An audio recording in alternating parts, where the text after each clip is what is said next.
DCXL News 558 kHz. 6 na dekadang maaasahan sa balita at serbisyo publiko. Ang himpilan ng RMN Network sa Mega Manila. Live sa radyo at online.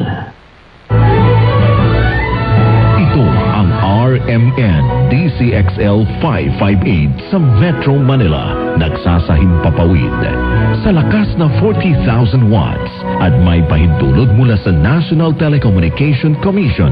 Ang RMN DCXL 558 ay nasa Atlanta Center, Annapolis Street, Green Hills, San Juan, Metro Manila.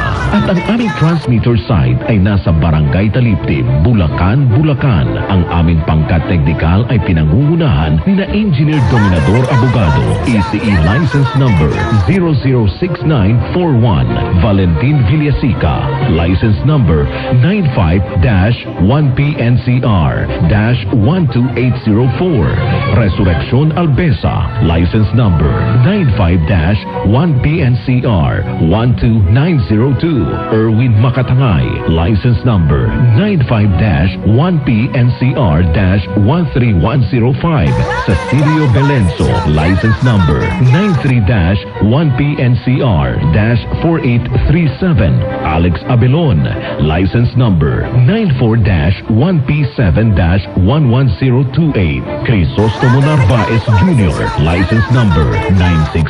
96-1PII-17628. Ang RMN DCXL 558 Manila now signing off. Mga kababayan, ang pambansang awit ng Pilipinas.